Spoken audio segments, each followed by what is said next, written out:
Hello. I have been trying to get to this YouTube video for like the longest time. I've recorded like 15 and like every 2 minutes somebody starts talking to me. So I hope this works out. I'm wearing a really cool new shirt I got. It's like a shirty dress and it was only $1.50 at the thrift store, so I'm really excited. But anyway, today we'll be talking about the LRA. If you don't know what the LRA is, then you're in luck because I'm going to tell you. And if you do, then you know that as of late we have taken a lot of measures to really help with the destruction they have caused. So, just as a little background information of the LRA, it's known as the Lord's Resistance Army. It was started by Joseph Kony, who is a believer in the Acholi religion and ways. If you know anything about the Acholi ways, you would know that they're very peaceful people. It's not a very rebellious nor a chaotic hold on, my cursor got in the way of what I'm trying to do. It's not a very rebellious or chaotic religion, so it isn't really normal for Acholi people to be as violent as he is. The LRA is mostly known for the abduction and the forcing of children into combat. That is, the child soldiers and everything like that. So that is what they're mainly known for. Sorry, 90% of the LRA's troops are abducted children. That is a lot. That tells you that there's maybe a little something wrong with what they believe. The fact that they can't get anybody to fight with them was the reason they went in and started abducting these children. And they don't abduct them in a way that's just like, oh, here's a poor child sitting on the street, let me take them. They actually would forcibly go into homes, churches, festivals, and take children. And while in the process of taking these children, they would kill people, mutilate people, torture people, sodomize, rape, really anything, and that actually make the children watch and sometimes even give that child a gun and say, you know what, it's your turn, show us how you kill someone, and try and force them to kill a friend or a family member. And the idea of holding a gun to your cousin, friend, sister, mother, it doesn't really matter.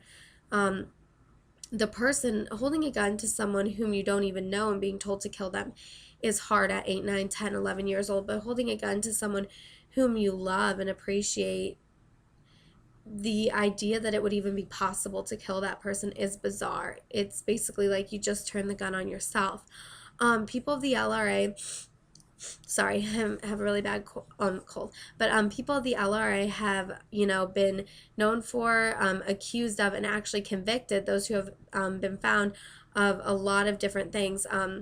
Things like war crimes, torture, sexual enslavement, the forcing of children into combat, child abuse, really, and those are just to name a few.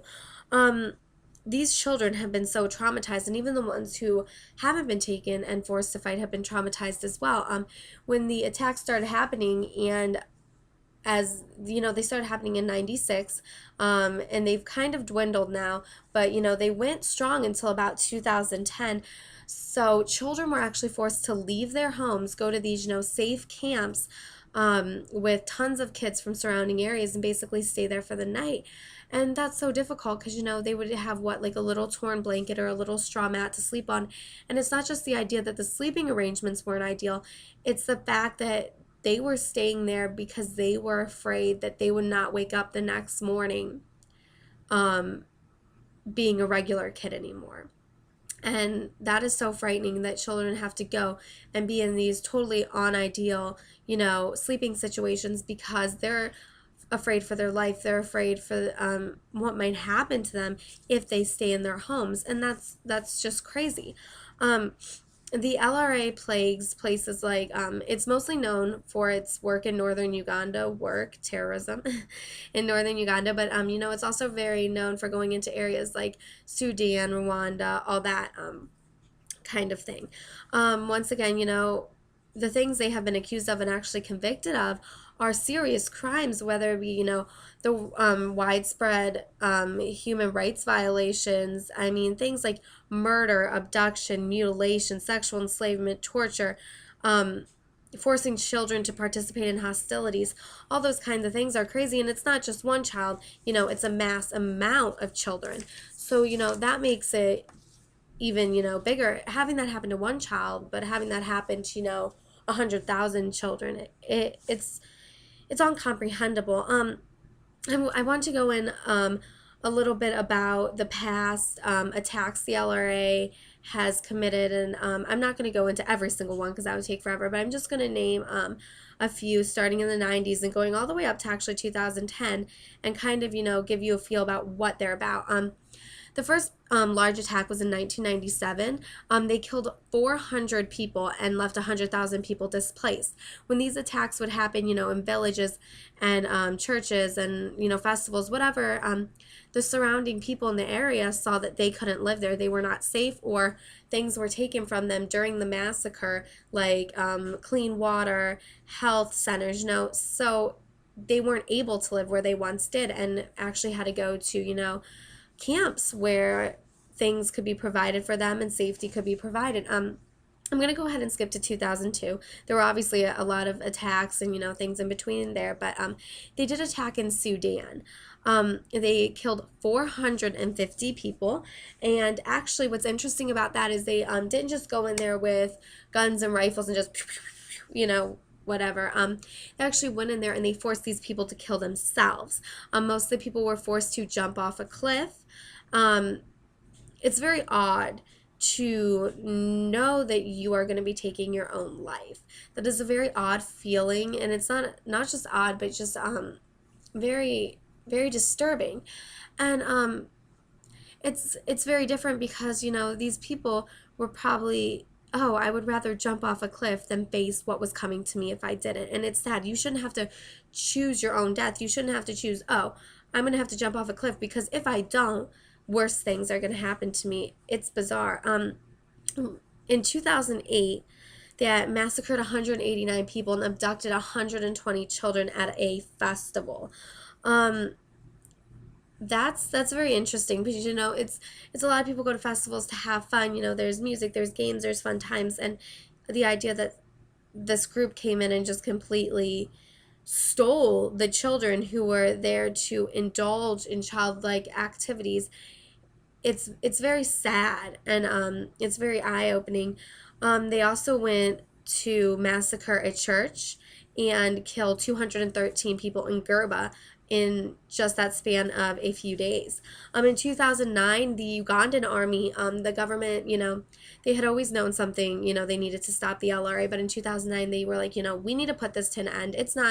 It's not something that we're going to let happen anymore.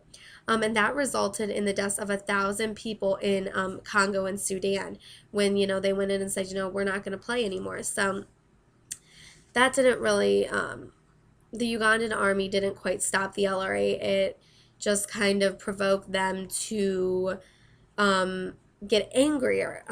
In August 2009, they actually raided a church, abducting 12 people. And they also killed a lot of people as well. And they also have an account. They actually tied one woman to a tree, set the tree on fire, and let her burn to death.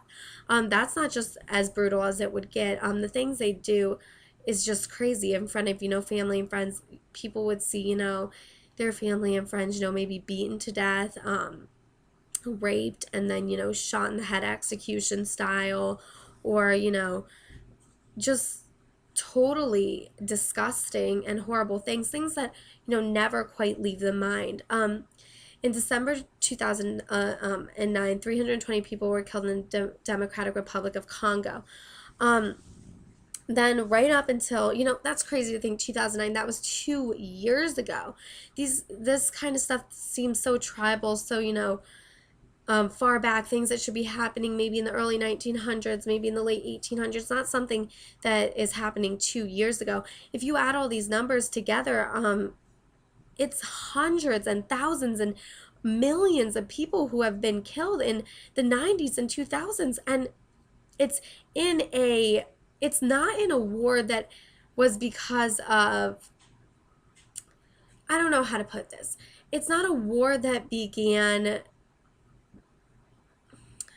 I don't know, simply, if you will. Most wars that we study, there's a conflict, and then there's somebody entering in the conflict, and that's a war.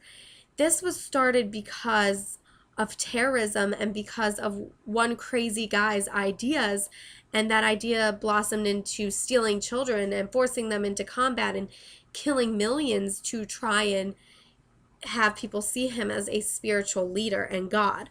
Um, it's estimated that over 10,000 boys and girls have been forced into combat. Um, Often, when given that gun, they don't know who they're killing. They have never killed a person in their life, and that's just crazy. And you can, listen to interviews and read accounts, and they'll tell you, they lined us up, and if you seemed weak, we watched our peers be killed right on the spot, and that's just disturbing. And whether they be killed by the LRA because they're weak or they be killed because they're first line combat, it's disturbing. Also in 2006 was when, the US really started to see, we need to do something about it. They teamed up with Guatemala, and Guatemala sent in special ops who, were trained in bush fighting, and so they would know, the plot of land and be able to, have a one up on Americans who aren't quite used to that kind of thing. But not one of them came out alive. That's just how powerful the LRA is. And it's not that these children want to kill people, it's that if they don't follow orders, what will happen to them. So that's kind of some history and some kind of bizarre history that, those kind of things were going on right underneath our nose last year when we were sitting in math doing, A, y equals mx plus b, or we were sitting in an office job. As of late, we've actually taken a lot of steps to help the problem in northern Uganda and surrounding areas. The U.S. government actually issued the LRA disarmament bill a few months back, and that helped to, start to show the LRA that, other world powers are going to get involved. Also, they put Joseph Kony on as a terrorist. He's listed as a terrorist, and when he is found, we can only hope he will be tried and executed for his crimes. It's what he deserves. Uganda today, as of late, since about early, 2011, so just about a few months ago, they have kind of found more of a normalcy. The LRA attacks have dwindled just because of all, the acts that have been passed to stop them, and just kind of, if Joseph Kony was found, the consequences for him. So 900,000 people have actually returned back to their homes, and that's huge. That's great. But for those 900,000 people, there are still 1 million people displaced in camps because, they can't return to their homes because their homes don't have proper care for them. No water, no medical centers, no schools. That has been, annihilated in the process of the LRA fighting. It's hard, these people are living in camps where, they're getting low-grade food, low-grade living, and it's very sad that that's still occurring, and we can only hope that it restores to normalcy. Actually, not normalcy for the country. We can only hope it restores to better than it was before, because that's what those people deserve. They don't deserve to be treated the way they have been.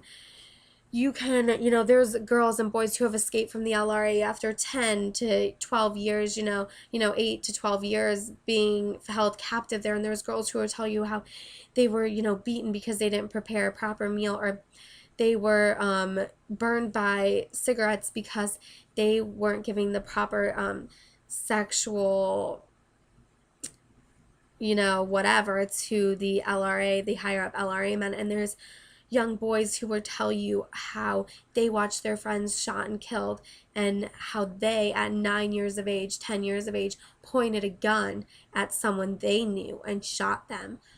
The things that these children have gone through are not things that should be taken lightly. Who knows how this will impact the rest of their lives? It's horrific, and it's crazy that it has gone on as long as it has, and we can only hope that it restores back to better than it was before, and I think with our help it really can do that. I want to encourage you guys to visit www.invisiblechildren.com. Once again, that's www.invisiblechildren.com. That's a great organization that has, they did a huge documentary in 2003 that really let people know about the problem, and they did a great job getting word out there through, media. It's been wonderful. Right now, they're helping in the schools and giving children the opportunity to have an education, and just helping Uganda get back on track. So definitely visit them. donate, maybe get some cool merchandise. So thank you so much for watching, and we'll be talking next week. All right, bye.